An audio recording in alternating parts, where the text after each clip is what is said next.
Welcome everyone to Baltimore, Maryland, where for the first time this season, the Vultures have an opportunity to take the lead in the Atlantic Division, and they're going to have to take on the 2-5 Jacksonville Kings. Hello everyone, welcome to Sports Gamers Online Stadium in Baltimore, Maryland. I'm Ethan Muslin alongside my partner Cameron Duty. Cameron, we were talking about a lot of stories developing between both these squads before the game. And the big thing that we've been worried about for Jacksonville has been turnovers. They are minus 13 in differential this season. They've got to do something to notch that down, bring those turnovers under control. And I think considering all of that, they would have a chance to win this game, you would think. Yeah, I agree, Ethan, and good afternoon to you. Good afternoon to everyone. Yeah, we're looking at what could be a potentially an interesting game here in terms of turnovers, like we just mentioned. You know, Jacksonville's got to tighten that up for sure. They have had a lot of really good drives that have stalled out because of the turnover issue. So it's going to be important today for quarterback O.J. Bruin, who has 19 interceptions coming into today's game, to protect that football. Now, for both of these teams, I think it's got the potential to be an offensive shootout, Ethan. I think for Jacksonville to win this game, they got to go to the trenches. Their all-star defensive ends, Daquan Hale and Joey Swint. If they can make that running game tough for Baltimore, I think they could be some key to their successes. Should be fun. Yeah, I think it should be a lot of fun. Both defenses allow over 30 points per game this season, both on the bottom tier of the SFL. As Jacksonville's going to get the ball to start the ball game, they're going to bring the ball out of the end zone. Up through the 20, flag on the play, and looks like to be tentatively down at the 23-yard line, depending on the penalty.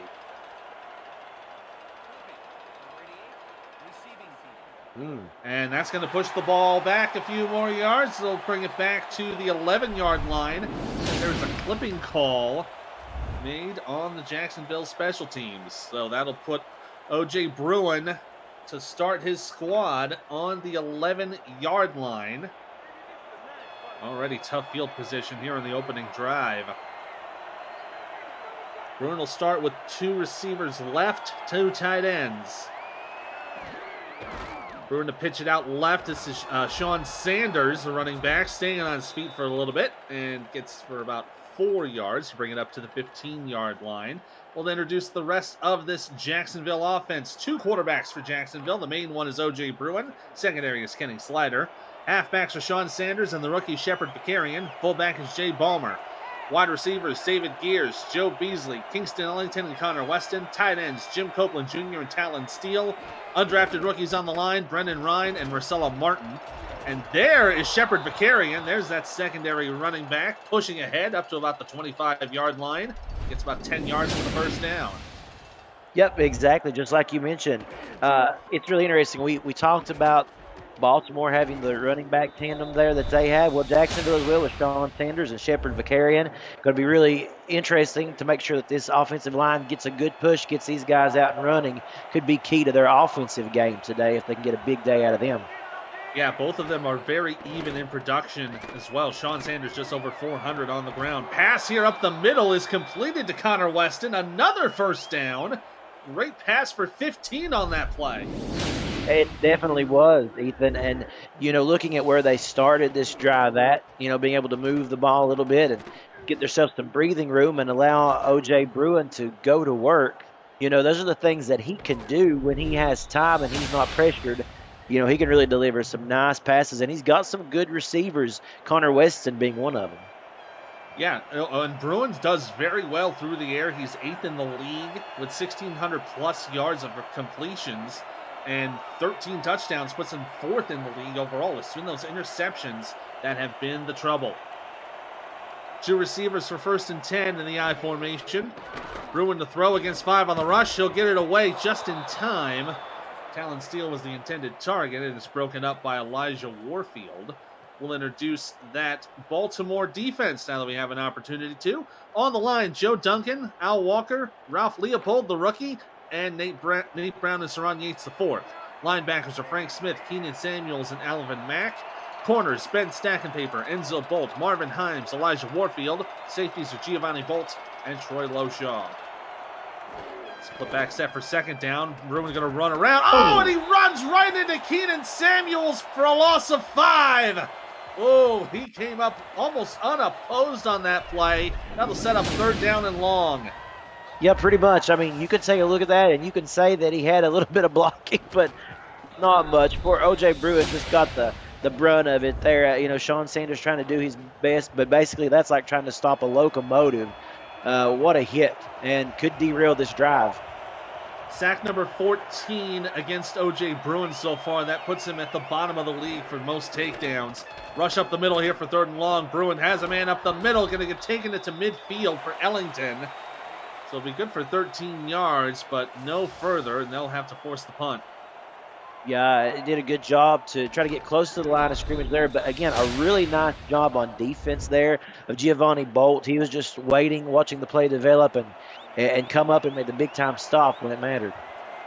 Good 13-yard pass, but unfortunately all for naught. So we are going to have Victor Ironleg punting this away. It'll go down to the right side, caught at about the 10 on the return. And about a nice 5-yard return on that play by Ivory Irvin to set up Baltimore at their own 15. And that'll bring us Jack Wigmore out onto the field to lead his Vulture offense. So far 7th in the league, tied for total offensive production in the air, both between Jacksonville and Baltimore. They both have 1,649 total yards of offense. Very interesting to watch there. Wigmore to throw with 5 on the receiver to T-Roy Gaines, and gets about 5 as he's forced out of bounds for a 5-yard gain. Well, you can't beat that. You know, you go right to the Hall of Famer to begin things and you know, get just a really good chunk of yardage on that first down, set the tempo, get yourself going in the right direction. And that's something Baltimore's good at. They really don't get behind the 8 ball too much early in drives. That reception, by the way, is number 700 for T-Roy Gaines. Offset I for 2nd and 5. Pitch out to T-Roy to the left side. Makes one man go down. Oh, another one trips up. Gets the first down. Gets about 10, 15, 17 yards on the play. And he's forced out of bounds for another Baltimore first down. My goodness, yeah, get that 700 reception and then go to work on the ground. He's feeling it today. Watch this right here, stiff arm. And then we got just a complete truck stick and a great job of T-Roy Gaines picking up a really good first down. And they're coming out firing today, Ethan. Oh, they really are. But great job on the ground and through the air, both from T-Roy Gaines. They set the ball for Baltimore at their own 38-yard line. 2 receivers to the left with the offset eye. Wigmore going to throw. Has some time in the pocket. Blitz coming up on the left side. He gets it away in time. Oh, and it's deflected and incomplete. That one intended for Mac Chima, broken up on the play by Toby Neer. Let's introduce that Vulture offense. Jack Wigmore, the quarterback. Warren Murray, the running back. T-Roy Gaines, the fullback. Ivory Irvin, David Anderson, Daley Holder, and Mac Chima are wide receivers. Tight ends are Caesar Ackerman and Jackson Roberts. On the line, Ray Arnold and Olivia Bleeker at tackle. Alden Bleeker, Jay Arnold at guard. And Don Johnson is the center. Wigmore with plenty of time to throw it out. Goes for the deep ball, and it's incomplete, intended for Irvin. Great break up there from Young Vaught, and that's someone you're going to have to watch out for. Young Vaught is one of the top tacklers in the league so far, 63 on the season. Yeah, he don't miss very much, and you can see it right there. He's got a great eye for the ball, and he may even snag an interception out of there or two. Going to bring up 3rd down and 10. Irvin going to go in motion to the right side. That'll give 3 receivers right with 1 to the left. Wigmore to throw, only 4 on the rush. And he will go for the deep ball up the middle. Oh, and it's intercepted by number 22, Toby Neer. And he gets inside Baltimore territory down to the 47. Well, a great job by Toby Neer. And honestly, you know, they have threatened that side of the field already on multiple occasions today. They've even kind of tested the double team efforts right there of Jacksonville. They've had a couple of swatted balls, but that time they come up with a much needed interception. That was a key to the game for this Jacksonville defense. was that if they could come up with some turnovers, and you know they've got a defense that on paper sometimes may seem like it gives up a lot of points, and it does, but they could come up with some big time plays. That was one of them. It was, and that's Toby Nur's first pick of the season. Going to put O.J. Bruin in the shotgun here from first down. Going to roll out to his left. Throws a little bit across the field, and it is completed to Talon Steele. Good for a gain of 8.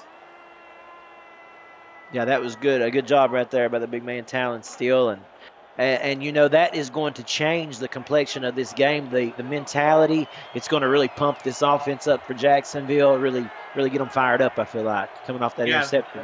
Absolutely. 7th takeaway for Jacksonville this season. McCarrigan, you see, pushing up and gets that first down marker just barely before being brought down by Elijah Warfield. That'll move the chains. Yeah, good job of just getting the first down. And, you know, not every run's going to be a home. So, you know, focusing on what needed to be done right there, just getting across the marker and getting 4 fresh sets, or 4 fresh downs, excuse me. You know, that was big, and they're looking to be in good field position here, too. Yeah, now from the Baltimore 36, Bruin going to roll to his right. Throwing in that direction, and it will be completed to Connor Weston for his second catch of the game. Brings it down to the 20-yard line. Another gain of about 16 yards to move the sticks again. Yeah, Connor Weston looked really comfortable right there, receiving that catch. Look at that. I mean, one-handed, as a matter of fact, something we didn't get to see from the camera angle during the play itself, but that replay showed us there. You know, really made that look pretty fancy, cool under pressure. And I think that rollout's a big thing for O.J. Bruin, too. That helps give him some time to find his target. So far, 4 for 5 on receptions, and that'll be a run for Sean, looks like to be Sean Sanders. It was, and Frank Smith will make the stop for a short gain. Yeah, you know, you can tell, Ethan, that there is a difference in tempo and a difference in intensity coming off that interception for Jacksonville on this drive. Now for Baltimore, you know, you can bend but don't break. Can they come up with a stop here? They're showing some pressure here, but they'll go for the run, and Sanders is going to run to the left side, and Warfield will bring him down about to the 13. Another few more yards to gain. That'll be a moderate 3rd down and 3. If they convert this, it'll be 1st and goal to go. I really liked that play call. I thought that was good. It helped, like you said, it makes this 3rd down a lot easier to manage, and it picked up some real positive yards there. 3rd down and 3 from the 12. In the power I formation, it'll be a handoff. And Vicarian stopped right at the line of scrimmage by Keenan Samuels. Great stop there from the linebacking core.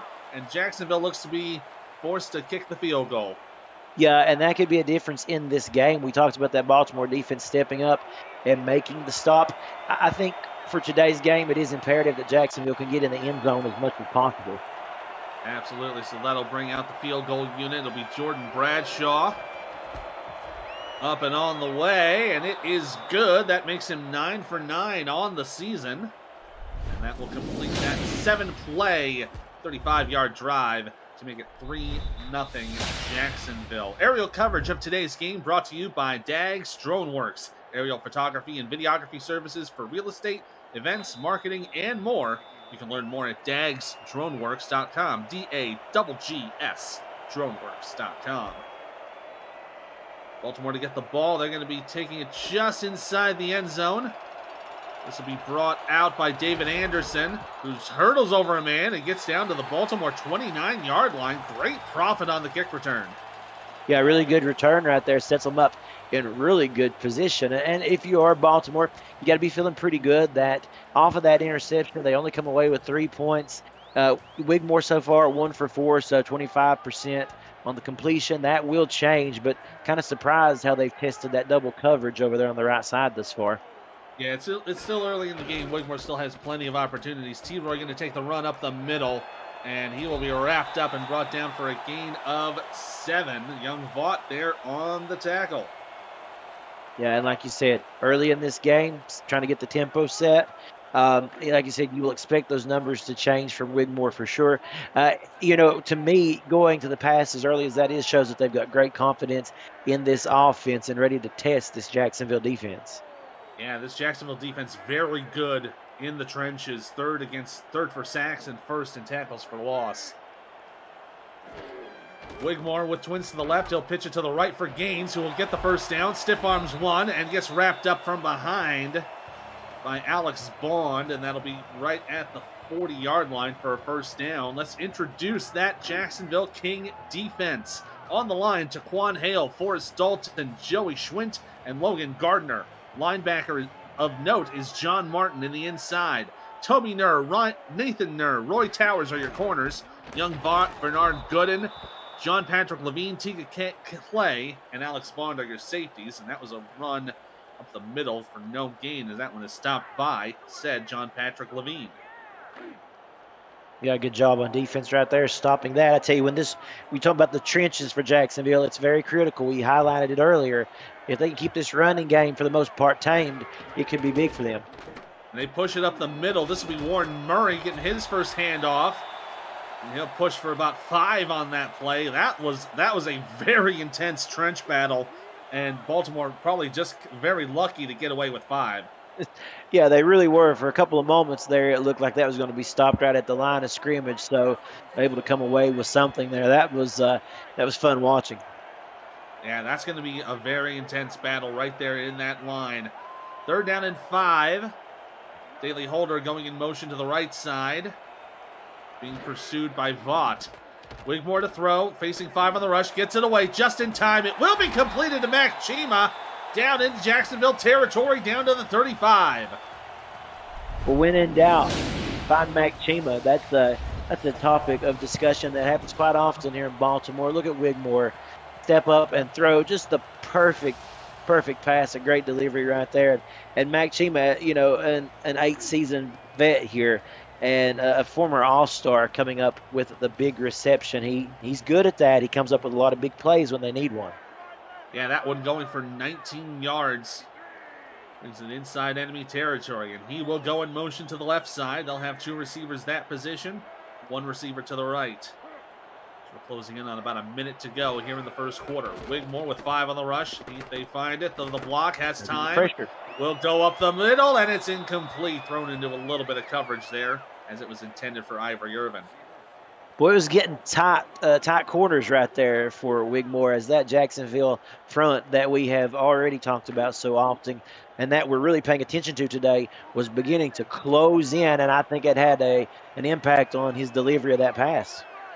Yeah, you got to be aware of John Martin there. He is currently top in the league with tackles for losses at 20 this season. Wigmore to throw. Here comes the blitz. Oh. They get it away just in time, and a flag is down. That one intended for Caesar Ackerman, but they might just take it to the spot. Oh. Yeah, that one called on the defense. That'll be against Tika Clay. Oh, that's a tough break there for Jacksonville. No, that's disheartening is exactly what that is. You come up with the big stop, and I want to take another look at that again right there. I personally not too sure about the call on that one. I could be wrong on that, of course, but to me it looked like it was a little delayed, but nevertheless, hey, the refs on the field, they've got the good eyes there, so that's going to benefit Baltimore for sure. Now it's important, for Jacksonville not to try to get too disheartened by that. Yeah, that'll put the ball in the Jacksonville red zone. First and 10 for Wigmore. They'll hand it off to Murray, and only gets a yard on the play before John Martin there to make the stop alongside Alex Bond. Yeah, that was definitely a good stop right there. Nice response after the pass interference to come up and make like we said, a big stop there and make it a second down and 9. And now less than a minute to go here in the first. And look at the way Jacksonville's stacking that box. Bit of adjustment here to the right side as a run up the middle for T-Roy Gaines is only going to get another yard. Another stop there for John Martin. He has been a key linebacker up the middle, and now it'll be 3rd down. Definitely, and responding really well is this Jacksonville defense. A nice job by inside linebacker there, John Martin, as you mentioned. 3rd down and 8 now. Probably going to be the last play of the first quarter. 3 receivers right, 1 to the left. Wigmore to throw. Has time to get it away. Up the middle will be completed. And just short of the goal line is Mac Chima. First and about a foot remaining for the Vultures. My goodness. I mean, you talk about resiliency. And like we said, again, on third down, who does Wigmore go to? He goes to Mac Chima. And that's actually twice now for this Jacksonville defense that they've had really good defensive stands completely thwarted. And that's going to take us to the end of the first quarter. Baltimore is not on the board just yet, but they're only 2 or 3 feet away from pay dirt. Jacksonville leads it 3-0. You're watching the SFL presented by APM Music here on YouTube. We'll flip the field and come right back.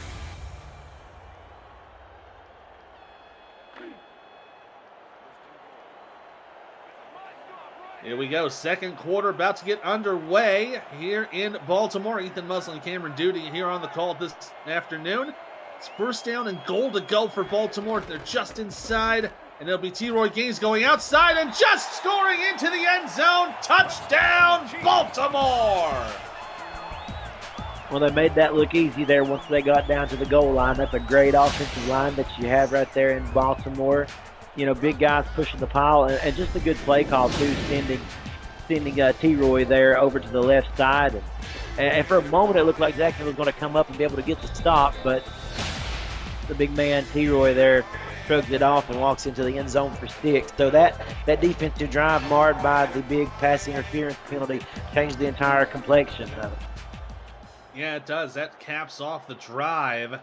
Goes for 11 plays, 55 yards, finishing in that 1-yard touchdown. Shark Tarkington to kick the extra point. It is up and through. That'll make it 7-3 with 9:57 to go here in the first quarter. If this is your first time watching the Simulation Football League, welcome aboard. The SFL is football for everyone. So get off the sideline and start your player today by joining our Discord server at simulationfl.net. Click the Join the Community button and begin your career, or just meet and greet the stars of the SFL on and off the field. It is never too late to get involved. This one taken deep into the end zone, and David Gears doing the right thing there, just taking the knee and taking the touchback. I think if you're Jacksonville right here, as you said, just take the touchback, move it out to the 20 there, and go to work. But you know, if you are Jacksonville, you know, you don't want to stray too far from your game plan. You move the ball nicely a couple of times and see if you can do it again. Yeah, they do pretty well so far. Bruins so far 4 for 5 on the day. They're going to pitch it out to the left side for Sanders, who will get a few yards on the play. And bring it out for a gain of 3. Positive yardage. You know, if you can limit those negative plays, and that's a big thing. You know, you just keep moving that ball forward. This Baltimore defense, tough to play on. Championship team, as we all know. You look for winning the little battles to win the big win, the big war there. Absolutely. As the run here for Shepard Vicarian is good for about another 6. That's going to bring up 3rd down and 1. Yeah, nice carry, and this will open the playbook up for them right there. Now you expect them to go run. Got both fullback and halfback in the backfield here. Yeah, they see Balmer there in the fullback position, Vicarian in the backfield. With the heavy eye, they're going to push it to Vicarian, who will get the first down. Keeps moving the ball and gets rolled out to about the 37-yard line. As he is brought down by the defense after a huge gain. When he gets started, it's hard to stop him.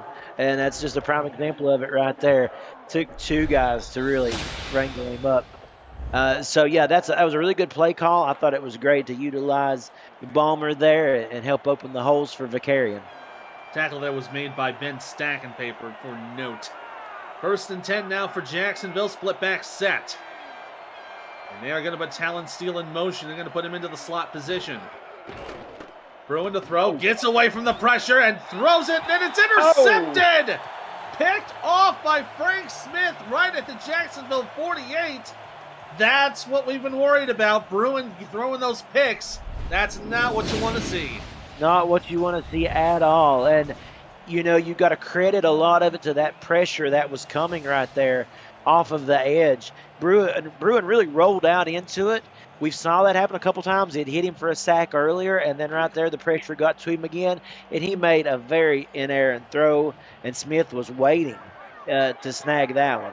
Yeah, Loshaw was the one bringing the pressure, and it ended up forcing that early throw. That's now interception number 20 on the season for O.J. Bruin. The pass here completed to Jackson Roberts.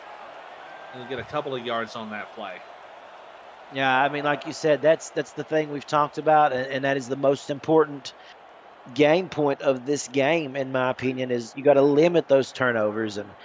And that guy right there, they would really need a big play from him in this for sure to kind of even the score and turn the tables.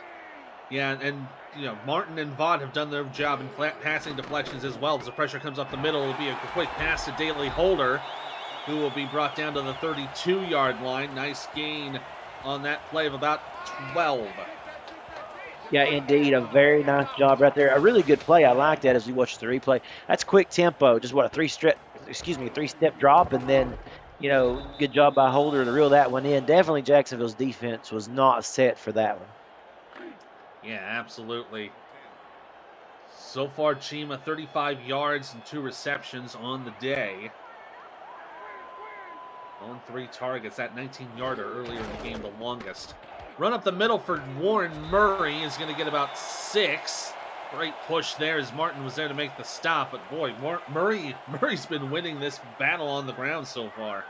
Definitely has. And you're starting to feel that momentum that Baltimore so famously can get into. That routine that they have there of just ground and pound and wear a defense out. It's starting to take shape early in this one. 2nd down and 4. Offset I formation with a receiver right. And they are going to put fullback in motion over to the right side.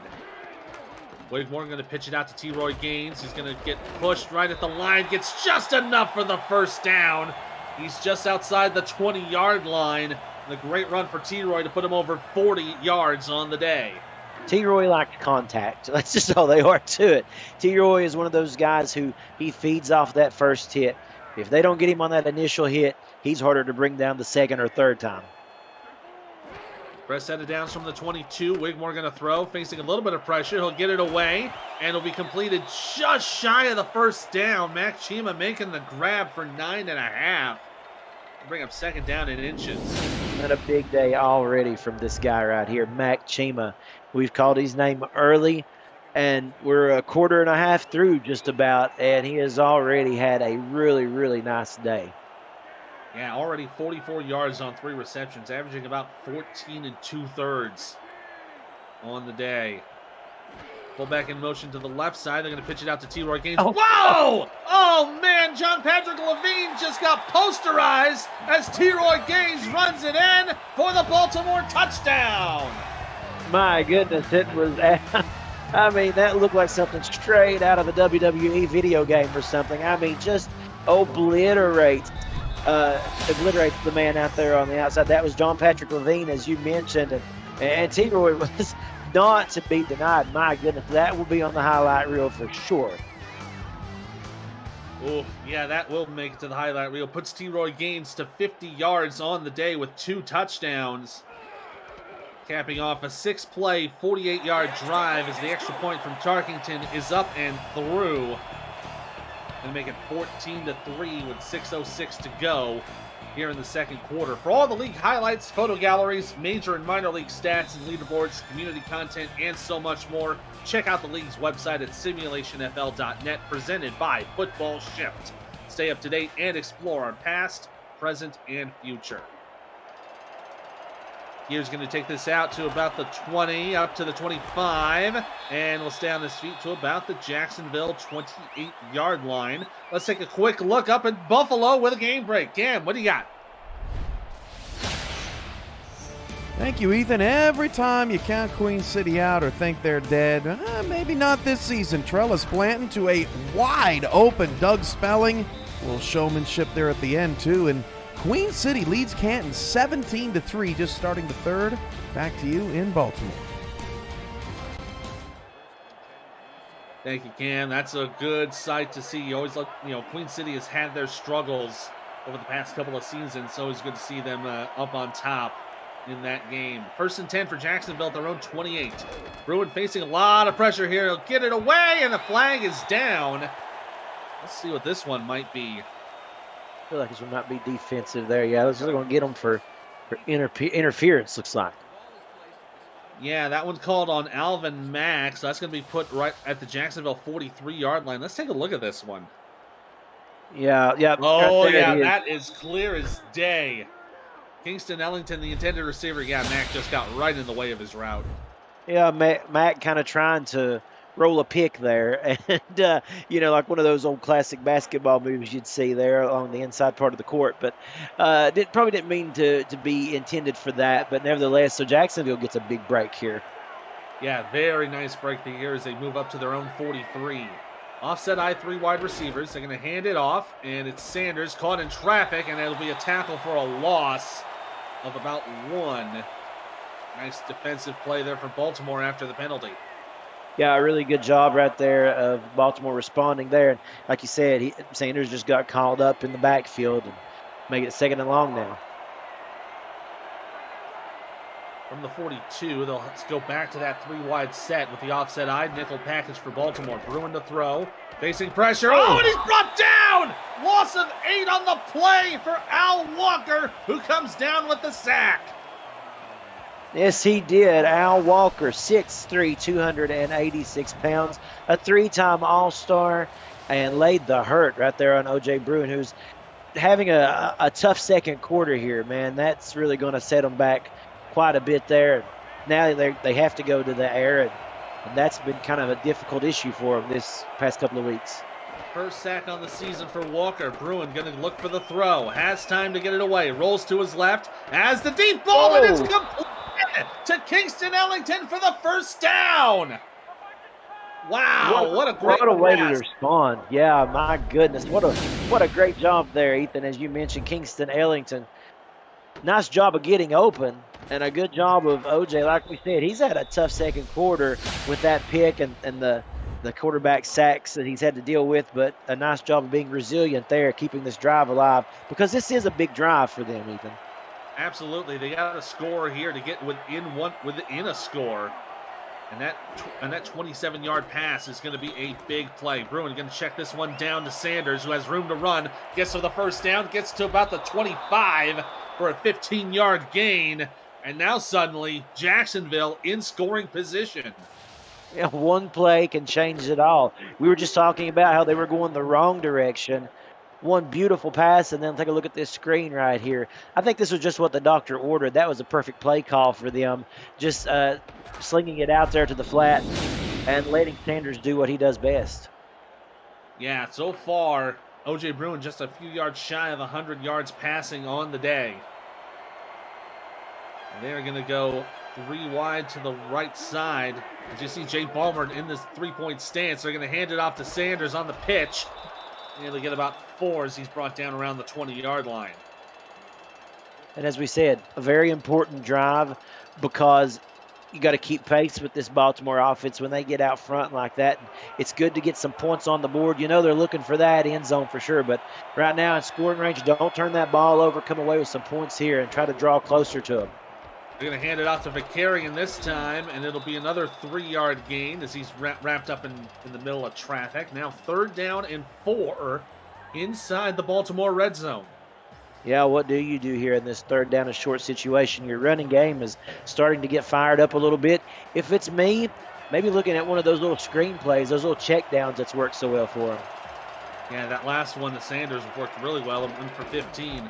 They're going to hand it off to Sanders, who gets just enough for the first down. Wow, that might be a little bit close to call, but they're going to give him the benefit of the doubt. First down on the 13-yard line. Yeah, it looks that way. I would not have been surprised to have seen the challenge flag come out there, but looks like they're pretty content with the spot of that one. Now about 50 feet away from pay dirt. Bruin to throw. He might be looking for the end zone. He will, and he has a man, and it's overthrown, incomplete. Yeah, he had him just way too far ahead of him there, and a little too high for him to bring that one down. So hopefully, obviously, that's going to be one that he would like to have back, but hopefully they'll get another stab at it here. Does stop the clock with 3 minutes on the dot to go here in the second quarter. 2 receivers to the right. 2 tight ends set. Bruin from under center. will have time to throw it out. Has to get rid of it. He's going to run it himself. Putting it to 10 and down to the 9-yard line. Nice job from Bruin. Put it in an H. He did a good job right there. I thought that was wise decision-making on his part, not forcing a pass when you already are dealing with a tough season, when you're interception-prone. Nice to see him just kind of tuck it away and try to get some positive yardage. 3rd down and 4 from the 7. He might go for the end zone here. Bruin will. Has a man at the south side of the end zone. Touchdown, David Gears! What a play. Nice job by David Gears right there. And again, you know, as much as I feel like we have had to call out the blatantly obvious things with O.J. Bruin and those interceptions, talk about some positive things. That right there is what he can do. That was a nice job of just setting up and delivering a beautiful, beautiful pass. A great job of responding when it looked like this team was down and almost out. Yeah, fantastic drive from Jacksonville. 11 plays, 61 yards as the extra point is up and through. It's going to make it a 14-10 game with 2:32 to go in the second quarter. That touchdown, that touchdown, by the way, number 76 of O.J. Bruin's career, now ties him with 40th all-time against Angus McLean. If anybody who's in the old SFL days would know that name. Kickoff kneeled there back in the end zone, and that'll be a touchback to the Baltimore 20-yard line. If you're liking the game so far, make sure to smash that like button and subscribe to the channel if you haven't done so already. The SFL produces over 400 events a year. There is nobody else that gives you more football. Don't miss a minute of SFL or SFLM action and help the channel grow through your support. From the 20, they'll hand off to Murray. Gets a huge gain here. It'll be down for about 9. No, they're going to say it's 10. Just enough to move the sticks for the first down. Yeah, that might be a close call as well. Don't know if it's enough to want to try to look at it, but I thought he was stopped just a little bit short there. They're going to give him the forward progress. Boy, he come out of there with a head of steam, didn't he? Oh, he really did. That looked to be, I thought for sure that was going to be down a little bit shorter, but they're going to give him 11 on the play. So Baltimore now 3 wide receivers are coming into the final ticks before the warning. They'll pitch it out to T-Roy Gaines, who's hit by Martin, but still stays on his feet. Young Vaught there to bring him down for a gain of 4. Wow, that was great awareness, great just wherewithal from T-Roy Gaines, and that takes us to the 2-minute warning. Baltimore in the lead, 14-10. Jacksonville hoping to get the ball back before the end of the half. You're watching the Simulation Football League, presented by APM Music, here on YouTube.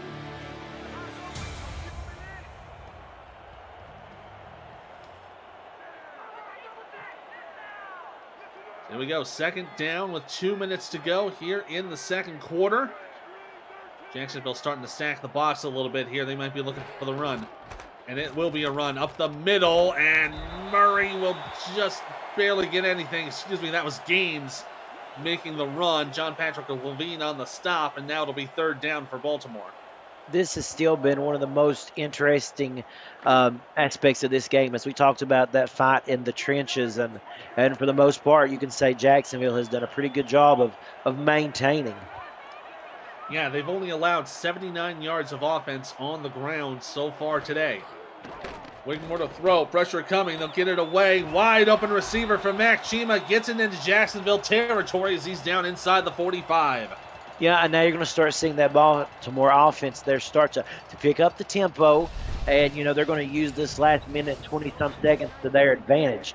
And that's something they're really good at inside of 2 minutes, to drive down and try to get some points, and a great job of Chima coming up again with another key reception. They're going to hurry up to the line here after that 11-yard gain. Wigmore to throw, and the quick pass is overthrown and incomplete. Looks like Irvin was the intended target. And you can contribute, that right there came because of that Jacksonville pressure as what contributed to that. And honestly, you know, they sent everybody full send, and it worked that time. 2nd down and 10 now with 1:09 to go. Nickel pack set up for Jacksonville. Wigmore on the throw. They'll rush 5. And a little bit of a low throw is completed to Chima, down for a gain of 12. And that'll be the first timeout taken by Baltimore. looked like a shoestring reception there, didn't it, Ethan? It did. That looked to be really close to hitting the ground, but great job by Chima to just get underneath that and pick that one up. Chima so far 5 on 6 targets with 68 yards receiving on the day. Already 13.6 on average. Wigmore facing some pressure, gets it away just in time as Ackerman makes the catch down. Oh, but he might be paid for it. He has. He is down and he's not getting up. Yeah, he laid it all out there for that reception and took a good hit. And you never want to see anybody hurt like that. He's up moving, so hopefully there's an opportunity for him to return to this game for his team. He has already had his name called a couple of times today in this game. So, that guy's very, very crucial to their offensive success. Yeah, that was Ackerman's first catch so far of the game. Hopefully he'll be able to come back onto the field for a few more. 1st and 10 right at the 20-yard line with a minute to go. Wigmore with 3 wide against the nickel. He'll have time, gets it away, and Irvin with the catch will bring it down to the 12-yard line. There'll be his second time out. Well, Nur did a good job of coming in right there. Number 22, Toby Nur, did a good job of coming in and stopping that play dead in its tracks once the reception was made. And that's a key thing with Baltimore is that yards after the catch and yards after contact, they usually do really well in that department. 2nd down and about 2.5. Chima going in motion over to the left side. He's pursued by Roy Towers. This will be a bit of man coverage there set on the corners. Wigmore with the rush, and he's brought down by John Patrick Levine. It's a sack for a loss of 5, and a final timeout taken by Baltimore. Yeah, I got to burn that final timeout. And that is actually, I think it is the first time we have been able to see Jacksonville get home with a brutal hit like that on Jack Wigmore, and they need more of that. That was a really nice play scheme right there for the defense.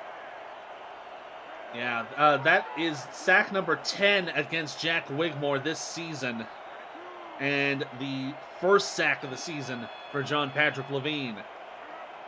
3rd down, play clock now at 5. Wigmore going to throw. Quick pass will be caught to Warren Murray, who has room to run. Shakes one tackle. Again, gets just out of bounds inside the 10-yard line. 1st and goal to go with 46 seconds left. When they get to this side of the field, man, they are so hard to stop. And we can start to count here. I think that's the 3rd time in my memory that I can recall on the game so far that Jacksonville has had them pretty much stopped. And they've been able to somehow get their way out of a 3rd down situation there when it just looked like it was about to go south. Brings it up to the 9 for 1st and goal. 27 feet from pay dirt. Blitz coming. Oh, and gets it away just in time and deflected it incomplete. Wow. Wigmore was dead to rights there, but managed to get it away. But Tika Clay was still there to knock it out. Yeah, I was going to say, great job by Tika Clay to knock that one out. It looked like he had a read on his man. And what about Wigmore there? Just upright in the face of pressure and almost delivered a touchdown pass there. 2nd and goal to go with 3 wide receivers against that nickel.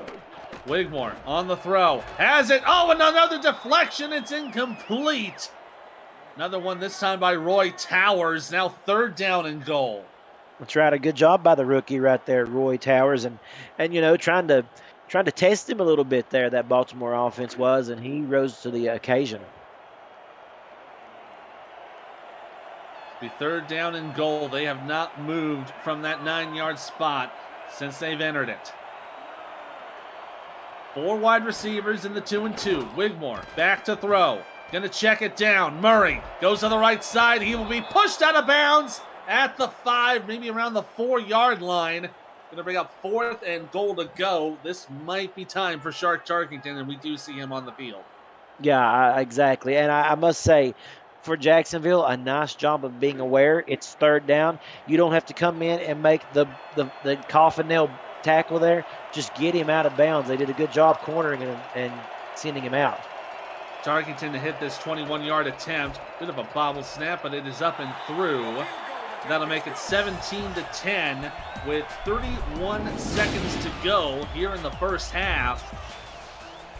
Take another look at this kick.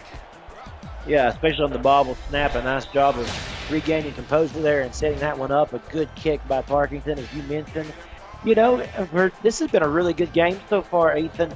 At times it seems like this thing was getting ready to get blown out of the water a little bit. Jacksonville has come up with big-time resiliency each and every time that they've been asked to. And I'm really liking what I'm seeing from both of these teams today. Yeah, Jacksonville still holding themselves to within a score as this one's still on his feet and just returned up to the 23. Good return on that one from Joe Beasley. So they'll have 26 seconds. They've got all 3 timeouts, so they'll have plenty of opportunity to get themselves downfield. Most certainly. And it's important that they do if they can make something happen here, because Baltimore is going to get the ball back on that. Jacksonville had the initial kickoff today. So also another good reason why they were able to stop them and hold them to 3 there, because it could have been devastating had they not. And then Baltimore get the ball back at the start of the third. Yeah, they're still hoping to get some momentum here before the halftime break. Copeland in motion over to the left side as we get 5 on the play clock. Clock ticking down to 2. Bruin will pitch it out to the right side for Sanders, who just meets right at the line of scrimmage. Stays on his feet, stays another tackle, gets the first down, moves out to the 40, now the 45 to the 50, and right down to midfield. And they're going to go no huddle. They're going to try to spike this ball. Bruin needs to get under center quickly. No, they're going to run a play. Sanders now gets to about 2, and they will call their timeout, and that'll be enough for Hail Mary territory. Yeah, obviously they like that scheme right there. It allowed them a couple of open lanes to really work with, and yeah, gets them down here to about midfield, and they can just chuck one up here and hopefully come down with a nice reception if you're a Jacksonville fan, that is. Yeah, that long play going for 27 yards. Bruin's going to have a chance for a Hail Mary here. Only 3 on the rush. He steps away, throws the deep ball. It will be completed. And that will be caught by Weston, but nowhere close to the first down mark as he's brought down around the 25. That'll take us up to the halftime break. And it's a good one so far here in Baltimore. The Vultures lead the Kings 17-10 as we will take a look at those first half stats. And looking at this, it's been an even-handed match in terms of production. Total yards, it's a difference of 6 with Jacksonville up top 200 to 194. But those key differences have been those turnovers. Yeah, the turnover bug bit them again. You know, that has made all the difference here. That's the difference in what we have at the scoreboard here as well. I mean, you know, it's hard to win a game when you keep turning the ball over. Now, there's been some good things that Jacksonville has been able to do. The highlight, in my opinion, was that big defensive stand right down there around the goal line that we just saw. That was critical. You know, you're going to have to continue to ask a lot of your defense if you are Jacksonville. This Baltimore team, they're notorious for making really good adjustments coming out of the halftime. We'll see what they can do when they receive the ball here. Absolutely. One thing I do want to note that this is kind of interesting. Both teams 4 for 6 in third down efficiency. Baltimore went 2 for 3 in the first and second quarter. Jacksonville went 0 for 2 in the first quarter, and then went a perfect 4 for 4 in the second quarter. So their offense has been running really well and converting those crucial third down plays. But it will be Baltimore to get the ball to start the second half. This will be run out from the goal line up to the 25-yard line. Welcome back, everybody, to Sports Gamers Online Stadium here in Baltimore, Maryland. Check out sportsgamersonline.com or check them out on YouTube and see why millions have visited their website and YouTube channel. Baltimore to take the ball here at the 25-yard line. Comparing the quarterbacks here, Wigmore 12 for 19 for 120 with a pick. O.J. Bruin 9 of 12 for 157, a touchdown and a pick. It's a difference of plus 50 in the QBR in favor of O.J. Bruin. Murray going to take the run up the middle here, and it's going to be a nice gain of 7 before Vaught is there to bring him down. It'll be 2nd and 3. Yeah, really nice run to start this second half right there. And you expect them to do more of that, as we've talked about all day, that running back, halfback tandem there of Warren Murray and T-Roy Gaines. I think that this is where they look to try to bust things open in the running game so far today. They've not been really able to do that yet. Yeah, it's been about 80 yards so far on the ground. This will easily bring it up to about 90. Oh, but they're going to say he's short of the line to gain. Tia Clay making the tackle. And stopping Gaines from converting that first down. Now it'll be third and very short. Very short, very close, as a matter of fact, too, talking about that spot. Yeah, you're talking about third and a postcard here. They're going to go to that power I formation. Might be seeing a run up the middle here. And it will be. And Gaines is going to run to the outside. He'll get the first down and runs down to the 44 before he is brought down by Vaught again. So another moving of the chains for the Vultures. Jacksonville doing exactly what we thought, what we were expecting to. They had them completely stuffed up the middle, and then it was just great awareness by T-Roy Gaines there to kick it to the right side. Resets the downs here. First and 10 from the 44. You see they're in an offset I formation with two receivers.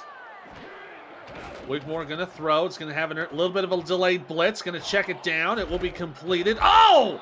And a big hit from Logan Gardner, taking Baber down for a loss of 3. Well, you love to see the big hit, don't you? And that's what makes this game fun. SFL is full of big-time hits. And boy, that was huge, too, because it puts them, like you said, behind the line of scrimmage there, -3 on that play. Tackle for loss number 6 on the season for Gardner. Wigmore facing pressure. Throws it out. Completed to Chima, just short of the first down marker, but gets all of those yards back and then some. Now it'll be third down and 1. If Baltimore wins this game, we're going to talk about this connection between Wigmore and Chima, because all day long, when they have needed to get big yardage back, they've went to that play right there, and it's worked well for them. Third down and a very short 1 left to go. As you see, Wigmore now up to about 129 yards of passing on the day. Offset I set, and look at the way Jacksonville's stacking that box. Fullback now going in motion to the left side. They'll pitch it that direction for T-Roy. He gets met at the line of scrimmage, but gets moved enough for the first down. Gets moved out to the 40, down to the 30. He's got room to run to the 20. He'll go down to the 10, to the 5, and into the end zone. Touchdown, T-Roy Gaines. Seemed like that play took forever because the guy really had to work. Look at that. He bowled over basically 2 defenders. There's the third. I mean, he really fought for this one. And once he gets out front, he's got a couple defenders there hot on his heels. But T-Roy Gaines showing why he is a Hall of Famer. And that was just a fantastic play. As we said, we expected it's a 47-yard run right there. And we expected them to eventually bust that one open at least once today. And that actually gets them over the 100-yard mark for rushing as well. Yeah, that 47-yard run, longest of the day, whether through the air or on the ground, as Tarkington kicks the extra point up and through. 6 plays, 74 yards, makes it a 24-10 game with 7:27 to go here in the third. Now available free to download. You can play the SFL video game on the go on the Retroid Pocket 3 Plus, an emulator for 4K23 in the palm of your hands. Order your Retroid today at GoRetroid.com, search SFL, and download our mod at simulationfl.net/4K23. Retroid, the official console of the SFL. That return there from Beasley, going to bring it up to the 28 of Jacksonville. Now they're a little bit behind the 8 ball here, down by 2 scores. Exactly, Ethan. Yeah, you got to respond here. And really, if you can get to the end zone, all the better. They really need to come away with at least 6 here. Bruno going to have 3 wide receivers against a nickel set. Looks like he might be adjusting the play here as he's putting Ballmer in motion to the offset. There'll be a pitch out to Sanders to the right side. He'll shake one, but can't get away from the other defender. That's Alvin Mack. And ends up going down for a loss of 1. Yeah, that was a great job by Alvin Mack. They're 6'4", 237. All 7 seasons here in Baltimore. So this he's got a reputation for coming up with big time tackles. That one tackle for loss number 70 in his career. Second down and long, Twins to the right side. Bruin will throw. He faces a little bit of pressure. He'll check it down to Sanders, who gets to about the 30 and stays on his feet for a little bit to get a gain of 6 for 3rd down and 5. I got to say I like that play call because, it worked well to their strengths, and it was able to make 3rd down a lot more, I won't say easier, but it gives you a couple more options there to go to in your playbook. Bruin going to throw on 3rd down. Has time to get it away, but he has to check it down to Sanders. No one was open downfield, and it ends up being no gain on the play with Frank Smith making the stop. Unfortunately, that's going to force Jacksonville to punt it away. Yeah, unfortunately, that's exactly right. Baltimore's really did a good job today coming in, especially out of this second half here. They've made a couple of adjustments, and they are literally swarming the football. I'll bring out Victor Ironleg to punt this away. Looks like back deep to return is David Anderson. It's either Anderson or Chima back to return. They'll be taking about the 23. Right! Oh, man. Got hit immediately as soon as he got that one. Toby Nur making the play for no return on that one. Yeah, Toby Nur, just in his 2nd season there, the guy is doing a fantastic job. A good up-and-comer. We've already called his name. I think he certainly has been the defensive player of the game so far for Jacksonville, and again, they're on special teams as well. Yeah, he's been the one who had that interception. I think Tika Clay's been doing well for herself as well. 2 deflections, and Young Vaught, 8 tackles so far on the day. Handoff up the middle for Gaines. He'll stay up on his feet till about the 25. It'll be a gain of 4. If you're asking a lot of this Jacksonville defense, to have to come out. They already gave up the touchdown on the opening drive of the 3rd quarter, and your offense just wasn't able to really even give them a breather. So it is asking them a lot to have to come out here. I think if you are Baltimore, you're beginning to sniff a little bit of blood in the water there. Your prey there's a little bit wounded. Yeah, it's a real opportunity here for Baltimore to get back up into the standings as a run for Gaines. It's good for a few more yards. Should Baltimore win this game, since Carolina lost to Louisiana, it would put them in 1st place in the Atlantic Division for the first time all season. Yeah, a little bit of a different start to the season for Baltimore. It took them a couple of games to get things going. I believe they started off 0-2, but they've reeled off some wins ever since. I think 4 of the last 5. And you can tell now that they're starting to get very comfortable, very utilized in what they're doing here. That run for Gaines, though, unfortunately stopped short of the 1st down marker, and I do not blame this at all. You see there, Dr. Tom Paternity throwing that challenge flag. He wants to challenge the spot of the ball, and I can't say I blame him. He doesn't want 4th and inches. He wants the 1st. So there you go. We will take a retroactive look at this play brought to you by Retroid. Get your SFL console at goretroid.com. Oh, I think they might have that. Let's take a look at this angle here. I think this angle will tell it right here. The knee. Oh, I think this might stand. This might stand. Here's the call. It does stand. It is 4th and inches. Baltimore lose a timeout. You can't blame the doc for taking a shot at trying to get the ball across the line to gain, but it will be 4th and inches for Baltimore. How gutsy do you want to be here if you're Baltimore? Obviously they will punt, but you have to wonder, did they toy with that in their mind a little bit to go for it as close as it was? But man, great job by Jacksonville. They needed that stop. Punt underway by Matty Coffins. This will be taken deep down to about the 17-yard line. Nice shake away from Beasley down to the 25. Great return up to the Jacksonville 30-yard line. Got about 13 or so on the return. That's a really interesting turn of events right there. It did. It looked as if they were going to be able to advance and keep that drive alive, but Jacksonville getting a second wind here, a second opportunity to maybe draw closer to narrow that gap from that 2-score possession that it currently is. So Jacksonville just outside their own 30-yard line with an opportunity to get this game within a score. Bruin now going to have twins to the left side for 1st and 10.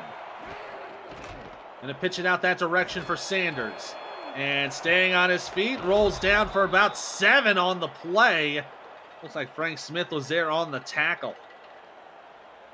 And I like the play call. I think that if you're Jacksonville, there's no need to panic just yet. You've certainly shown that at times today you've been able to move the ball and put some points on the board. And I think that halfback tandem of Sanders and Vicarian there is key.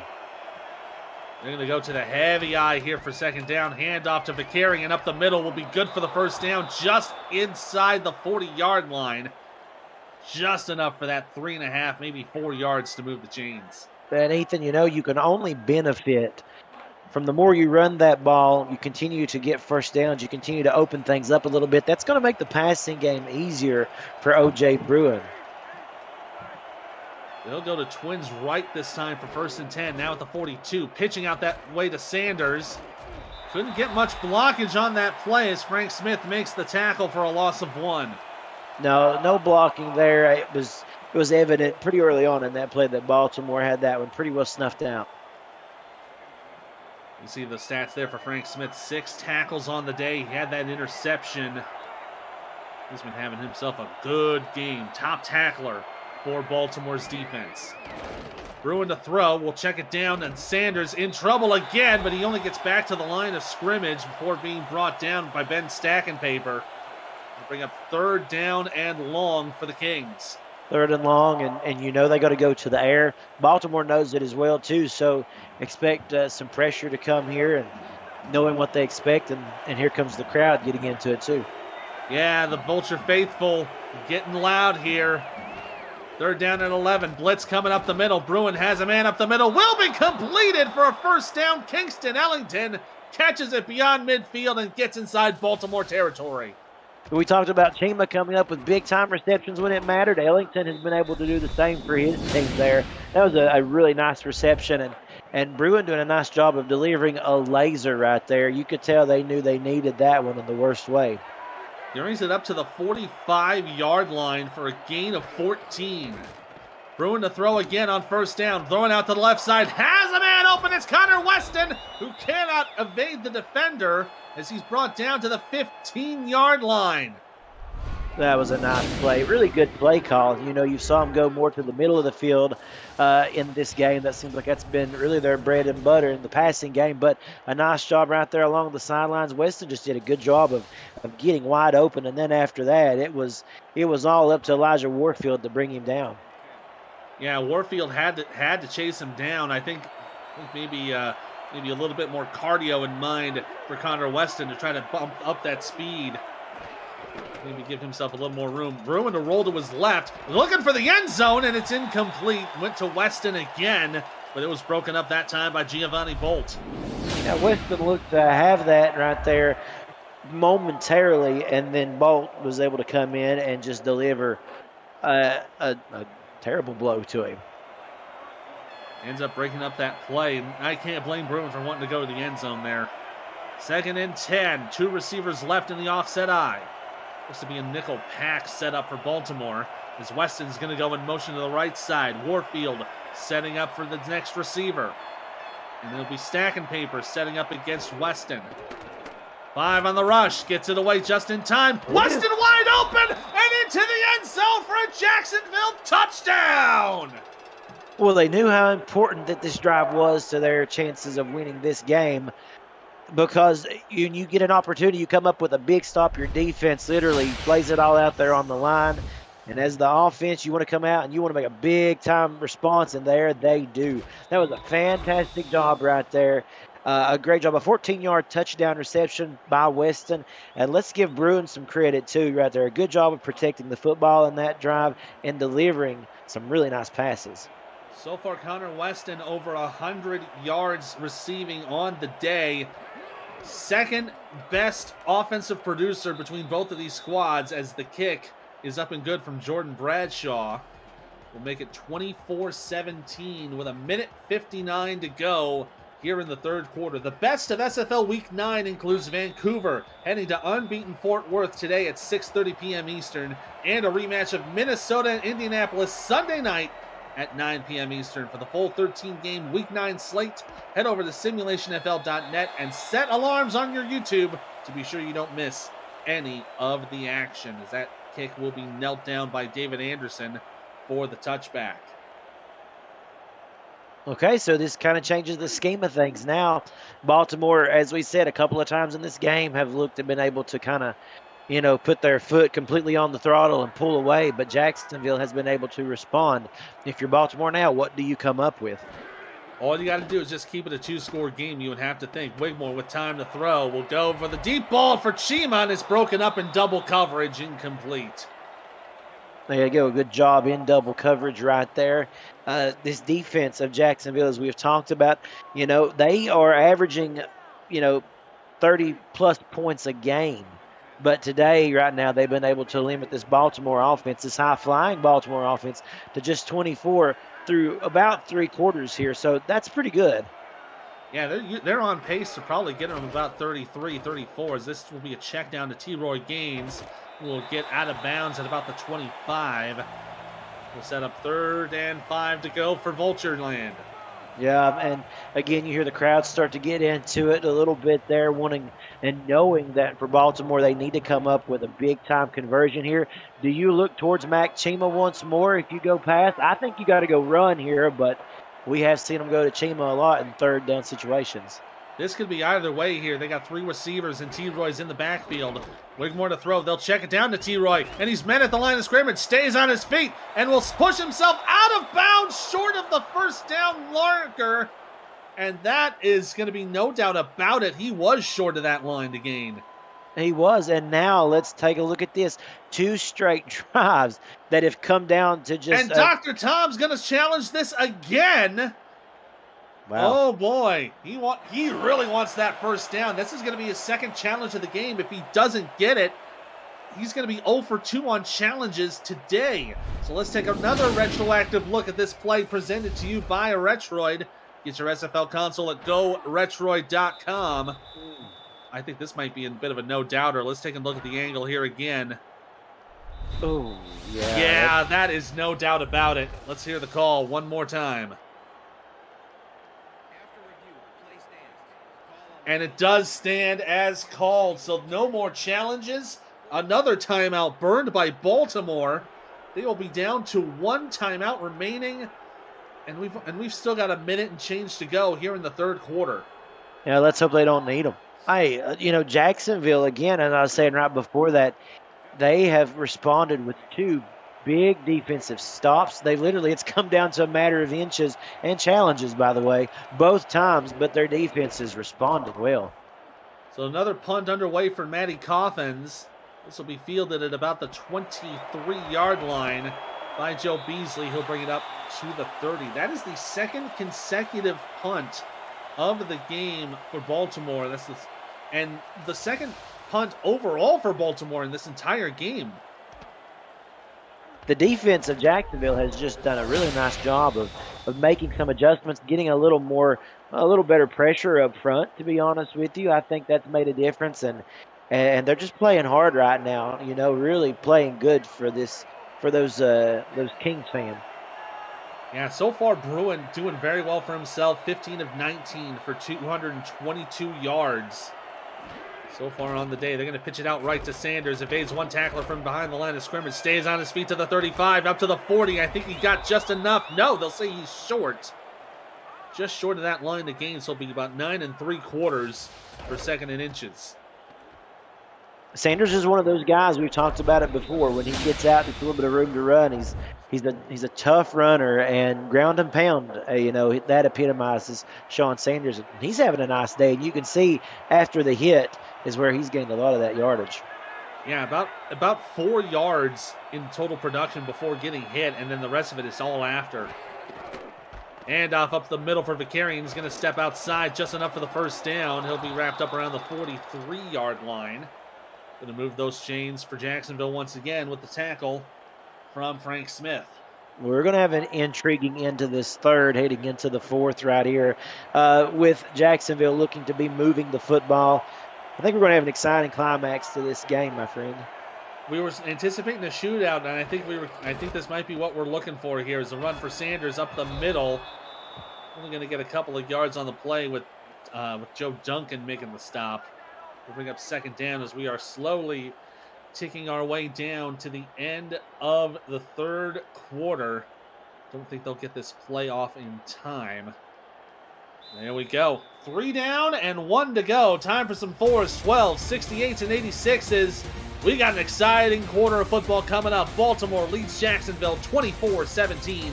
You're watching the Simulation Football League presented by APM Music here on YouTube. Time to read us our rights. Of the Simulation Football League is intended for the private use of our audience. Any rebroadcast, retransmission, or account of the game without the express written consent of the league office is prohibited.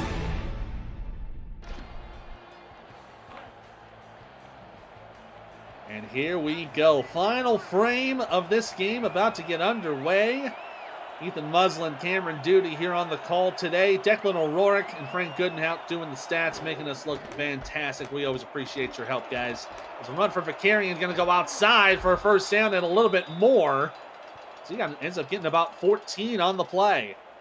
Yeah, Vicarian's starting to come alive too as we wind down in this game, and that's where you're starting to see that two running back tandem really start to pay dividends for a Baltimore offense that really is starting to look a little bit tired right now. They're going to have to regroup because Jacksonville is knocking on the door here. They're going to have to keep fighting here to get this into a tie game, hopefully. But worst case scenario, hopefully getting to within 4. Bruin with 2 receivers left. Look at the pressure coming up from Baltimore. They'll rush 5. Quick pass deflected at the line. Incomplete. Saron Yates IV got his hand up on that one.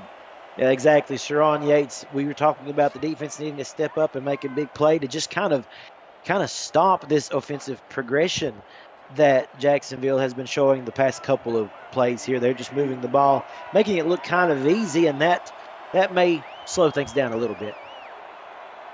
Offset eye for 2nd and 10. Bruin going to face 5 again. Gets it away just in time. And another completion to Kingston Ellington down around the 25-yard line. Well, O.J. Bruin is absolutely balling right now. I mean, that's all you can say. He is seeing pressure come around from both the left and the right side, and he is just standing in and delivering some really nice, accurate throws right there. That's something that has to be commended. He's certainly felt the pressure on him today. Great completion there to get it to the inside the 25-yard line. Ends up being a gain of 17. They'll put a tight end in motion. That's Talon Steele going from left to right. Setting up a bit more of an even set here. Bruin going to roll to his left. Has time to get it away. And, it's intercepted right into the hands of Elijah Warfield. And he's going to bring it right up to the 34-yard line of Baltimore. That was an egregious takeaway. Yeah, we've talked about all day how good he really had done protecting the football, and then a lot of bad miscommunication there. Obviously, he was going to try to get it to Jim Copeland Jr. there. Either him or Copeland one just had the wrong route in mind, and boy, right when you did not want to see that interception bug rears its ugly head for Jacksonville. Second pick of the day for O.J. Bruin. Puts him to 21 on the season. Baltimore now in control. They're going to pitch it out to Gaines to the right side. He's met at the line, stays on his feet to the 40, down to the 45 to the 50, and down to the 47 of Jacksonville. What a run of 16 yards. And he fought for just about every one of them. Look at him somehow scramble out of this big mess that he found himself in. And big players make big plays, and T-Roy Gaines is the epitome of that. Yeah, so far T-Roy 17 runs for 142 yards. He's been the main bell cow of this Baltimore offense with those 3 touchdowns. 3 receivers and split back set. They're going to hand it off up the middle for Murray, who's going to get met up into a little bit of coverage, but rolls down for a gain of 9. To set up 2nd down and 1. We've got a final in Buffalo. Cam, what do you got? Thank you, Ethan. I've got Canton falling flat with a North Division lead. Not anymore, as Motor City has an opportunity to get it with a win. Brandon Ewing with the pick, 23-10. The Corsairs 3-5 and 3-2 in their last 5. Back to you in Baltimore. Thank you, Cam. That's a good sign to see. We always wondered about Queen City and their struggles in the last couple of seasons, but they've gotten a few wins under their belt, and we're always happy to see that. Run for T-Roy Gaines. He'll stay on his feet at the 30. Shakes another tackle and pounded down at the 25. Another big gain for T-Roy to move those sticks. Absolutely. And you think, talking about, the previous game we just noticed there between Queen City and Canton, you talk playoff implications and division implications. Baltimore knows what's at stake here with a win, and that would be to go atop the division. We mentioned that earlier. With Louisiana beating Carolina right now, this is a big game for them, and they want to close this one out. Yeah, Wigmore going to go for the throw here on first down up the middle. One-handed grab from Mac Chima, just beyond the line to gain. First down for a gain of 12. That is your Retroid Nice Hands catch of the game, brought to you by Retroid. Put a Retroid handheld in your hands and play the only video game with your player in it, SFL 4K 23. Incredible grab to put it just outside the 10. Wigmore to throw on first down, has a little bit of trouble, gets it away from Gaines, who moves out inside and dives into the end zone for a Baltimore touchdown. That was a great job, great fight right there by T-Roy. No, he didn't just want the first down. He wanted it all, and he got it there. A really nice play design out in the flat, everybody else going the opposite direction, and then he just straddles that sideline, and that's going to be big right there.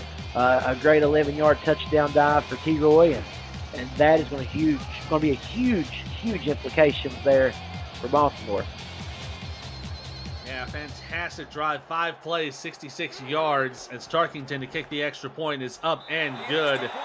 That'll make it 31-17 with 7:04 to go in the ball game. APM Music is unrivaled music to bring your stories to life, inspiring every production with the world's most robust and constantly refreshed music collection, state-of-the-art technology, and world-class customer service. APM Music is the official soundtrack of the Simulation Football League. To explore their library and to find the perfect tracks for your projects, visit apmmusic.com. David Gears on the return, brings it up to the Jacksonville 26-yard line. Now the Kings behind the 8 ball once again, and this is going to be a bit of concern here. They really need to get this. They need to score on this drive and possibly in the next one just to be able to tie it up. Yeah, you're exactly right, and you're asking a lot of a defense that was certainly beginning to look pretty wore out right there on that last series. So this offense needs to come up big. They need to come out swinging right here in this drive, in my opinion. Absolutely. Bruin going to hand it off, and Sanders caught behind traffic, planted down by Frank Smith right at the line of scrimmage, so there'll be no gain. Yeah, Frank Smith, we called his name a lot today, as well as Warfield, and a good job of this Baltimore defense. They've been all over the place, and right now they're really cracking down, playing some of their toughest football yet today. Looks like they're in a dime package. Might be looking for a blitz. They will. They'll pitch it out to Sanders, who has room on the outside. Shakes another one down to the 30. He'll have enough for the first down to the 40. Moving out to midfield and down to the 45 of Baltimore. Big run there for Sean Sanders. Longest run of his for the day. Sure was. Great job right there, too. Again, this is a guy, he's played hard. This whole team has played hard. The scoreboard there really doesn't suggest just how tight of a game this has been on occasion, obviously with the turnovers. But, yeah, this offense, people such as Sanders, have done a really nice job today. Unfortunately, right now, though, time is not on their side. So we may have to see them start going to the ground or to the air a little bit more. Yeah, we're entering about 6 minutes to go here in the ball game. 2 tight ends, 2 receivers. Bruin will go for the throw on first down. As a man open for Jim Copeland Jr. stays on his feet, stays in bounds, and down to the 24-yard line. First catch of the day for Jim Copeland. Yeah, Copeland was the man that Bruin was looking for on that unfortunate INT on the last series there. But a good job here, certainly coming up big for his team to keep them in it. He did a nice job. A little nifty move there to get a couple of extra yards and move the sticks. Copeland's first catch going for 19 yards. You see there, O.J. Bruin, 258 yards of passing on the day. He's got a 103.2 QBR, even with the picks. And it's about 20 better than Jack Wigmore's been so far. Weston going in motion from left to right. He'll go into a twin set. Looks like it might be Gears alongside with him. Bruin rolling to his right, looking for a man, throws across. Oh, and it's intercepted by Frank Smith. He's got room to run on the outside. Bruin the only man to stop him, and he will, tackling him down at the 47-yard line. You know, we've seen a very similar occurrence last week in Jacksonville's game. They were in it till about 3 quarters in, and then in the fourth, it seemed like the wheels just started to fall apart. And it all comes back to the fact you get down and you have to push a little bit. And Bruin, unfortunately, just not able to see the field really well right now. And Frank Smith now, second interception of the day. Man, there are going to be a lot of people on that defense who certainly could be a potential winner of player of the game, that's for sure, because Baltimore has done a great job. And now this offense, who is the first team to score over 30 this week, will get to take over again. Yeah, Frank Smith, who had no interceptions coming into this game, now coming out with 2 of them. Already going to be in the top 20 in the league for picks. Baltimore from their own 47. It'll be a run up the middle for Murray. They'll grant him about a yard before Bond makes the stop. And now you start to look into the future here. Baltimore almost seemingly assured to go ahead of their division now. It's going to change the landscape of a very tight division. Of course, Carolina still very much in it. For Jacksonville, they're going to lose ground to Louisiana, who was the next one up in their division too. So, yeah, it'll be another run up the middle for Murray, another couple of yards, set up 3rd down and 5 with that 4-yard run. And that's probably what we're going to be seeing a lot more of. It's a lot more of these runs on the ground. Baltimore's just probably going to try to milk as much clock as they can because they are holding on to a 2-score lead at this point. Yeah, they are. And they've got the running game to do it. I mean, and the offensive line that's just bulldozing right now as they're beginning. So we talked about that battle in the trenches. They're beginning to take over. 2 tight ends set for the I formation, 3rd and 5. And you see the way they're milking that clock now, down to 10 seconds on the play clock. They'll pitch it out. T-Roy to the right side. Oh, and he is met by Forrest Dalton for a loss of 1. So the Jacksonville defense, as we've been talking about, they have been winning a lot of these battles in the trenches. And that's going to force Baltimore to bring out Matty Coffins once again to punt it. Yeah, it's really interesting. Their defense has done a nice job. We have saw them, I think it's like 3 out of the last 4 series or so that they have had to punt, Baltimore that is. So Jacksonville's defense has certainly been doing a nice job today, just not enough offensive output there. Coffins to kick this away. This will be returned by Bradley at about the 5. Up to the middle and Beasley to run up the middle and be up to the Jacksonville 16. And yeah, you were kind of talking about it. You know, Jacksonville's had the opportunities, but they haven't been able to make the most of it. The last 2 drives, the last 4 drives that they've had 2 interceptions in a row. Then they had that touchdown to get them to 17, and then it ended up with a punt. So they have only scored once out of their last 4 drives. They're going to have to make it happen here with this 5th one. 1st and 10 from the 16-yard line. Split back set with 3 wide. Bruin on the quick pass. Oh man, that was intended for Jay Ballmer, and he could not put his hands on it. Yeah, he definitely could. And, going back to adding insult to injury a little bit to those interceptions, each one of those has taken place on a promising drive when it looked as if they were going to get at least a field goal out of it. Yeah, which could definitely have changed the course of this game. Instead of going down by 14, they might be down by less than a touchdown. Bruin to throw on 2nd down, going for the deep ball. Oh, another one-handed catch for Connor Weston. Great for the 1st down, and they'll reset here with a no-huddle offense. Up to the 36. Bruin to throw again, going for the quick pass again. Caught this time by David Gears inside Baltimore territory, down to the 46. They are blitzing their way up the field at this point. Bruin to throw again. Going for the left side this time, and this time it's Weston again. Now down to the 21-yard line. Boy, they are loving this formation, this setup. Bruin to the middle. Deflected and incomplete. That one intended for Gears. If you remember, Ethan, a little bit earlier in the game, right there about the midpoint of the third quarter, I had mentioned it would be nice to see Jacksonville go a little more up-tempo. Don't give Baltimore enough time to really get set. That is something I would like to see them have done a little bit earlier in this game. It really helps them out. Yeah, that quick drive now already putting him just outside the red zone here with 2nd and 10 and a little over 3 minutes to go. Quick pass. Oh, completed to Balmer, who rolls down to the 9-yard line. 1st and goal to go. Look at that. Bruin over 300 passing yards on the day. He's going to hope for a few more. Bruin going to throw. Checks it down again to Balmer, but it's incomplete as it's broken up on the play by Alvin Mack.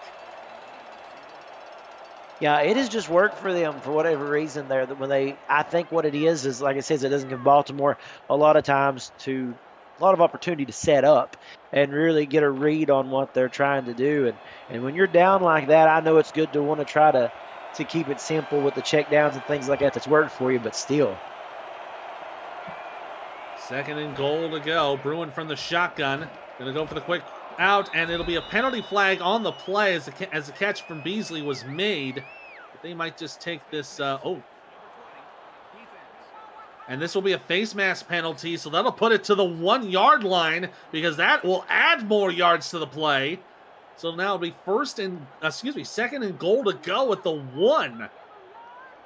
Yeah, don't look now, but Jacksonville knocking on the door of making it a 1-score game and still some time on the clock here.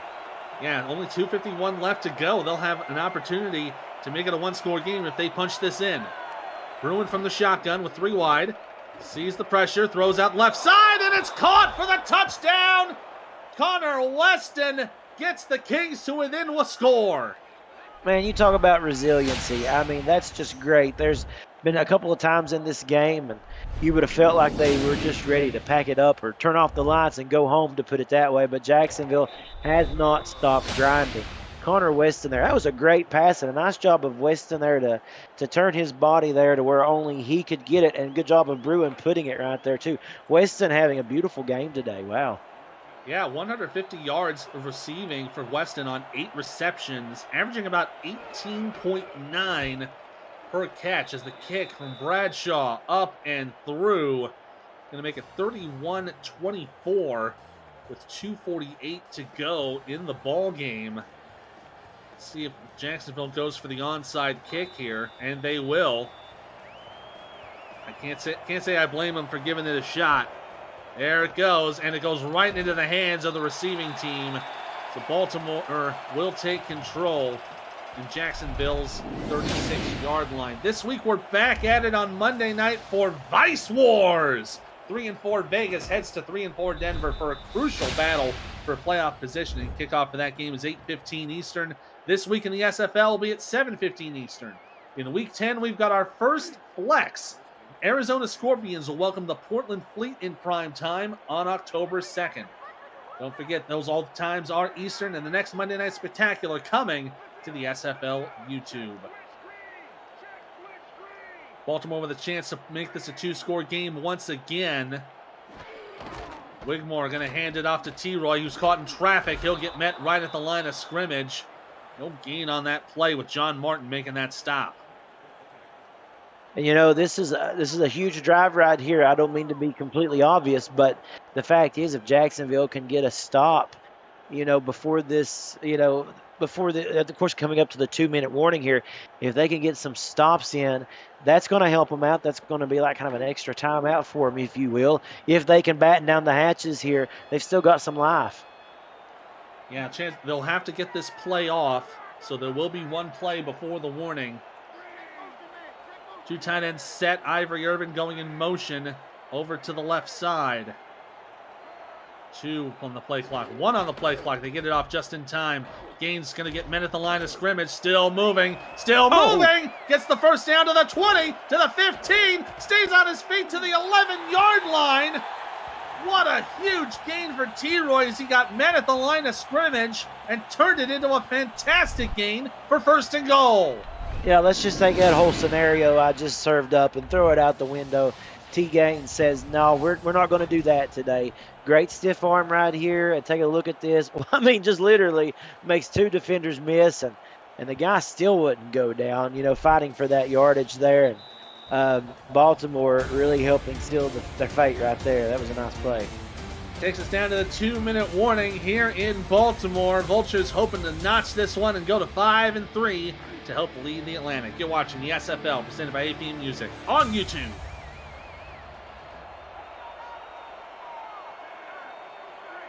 As we see the yardage there for T-Roy, gains 180 yards on 21 attempts. He has been a fantastic runner for Baltimore. Roberts going in motion to the right side. For 1st and 10, just outside the 10. T-Roy going to push ahead. He'll get down for about 2, and that'll have Jacksonville take the first time out. Yep, now it's just a matter of, like you said, running the football, letting them burn the timeouts. And really, Baltimore here is, if they wanted to, if the defense allows it, they could even put some more points up on the board. Probably not what you want to have. You don't want to get those points. Otherwise, it's pretty much game over for the defense. 2nd and 10. Handoff for Gaines up the middle. He'll push ahead. He'll go and no, he'll be short of the line to Gaines, short of the end zone. 2nd timeout here for Jacksonville. 3rd and effectively goal to go. Yeah, 3rd and game, isn't it, Ethan? I mean, it really is at this point. And any crossing of either plane is game over for Jacksonville. They've got to make this stop right now. Offset I with 2 tight ends. Wigmore hands it off. Gains to the left side. Gets pinned. Stopped short! Stopped short, and it'll be a final timeout for Jacksonville. So this will bring out Shark Tarkington to kick the field goal. Make it a 10-point game. Great stop from the Jacksonville defense, but it might be too little too late. We have saw it all day, haven't we, Ethan? I mean, many times this defense, man, they have not quit on this Jacksonville team. They have kept fighting.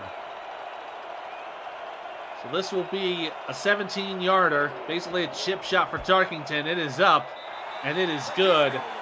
34-24, Baltimore with 1:35 to go here in the ball game. Start to wonder, you might have wanted to kick the regular old kickoff instead of the onside kick. Yeah, definitely. I mean, I had a question about that because your defense had been playing well. There wasn't enough time. If you had pinned them a little bit deeper there, maybe you come up with the stop and get the ball back. But hindsight's always 20/20, right? That's very true. Kickoff return here for Beasley. He's going to push up ahead to about the 25. Good return there, but now with 1:30 to go. Jacksonville with no timeouts, down by 10. They are going to have to really make things work in the air here. They sure are. There is a small glimmer of hope, but like you said, you got to rely on Connor Weston. You got to rely on Gears, David Gears, number 13 there. Beasley, Ellington, your big-time guys that you've been playing. Obviously, over 300 passing yards today by Bruin, so got to spread that ball around to end this game. They're going to put Connor Weston in motion to the right side. Looks to be a little bit of zone coverage here in the secondary. Bruin with a split back set and 3 wide receivers. Steps back to throw. Pass deflected and incomplete. Enzo Bolt jumping up to smack that thing down. Yeah, Bolt wanted an interception there of his own. He just about got it, too. But like you said, 1:27 left in this game. They got to go all air all the way, in my opinion. You really don't have another opportunity. And if you can get some big-time yardage, all the better. Checkdowns are not going to do it here.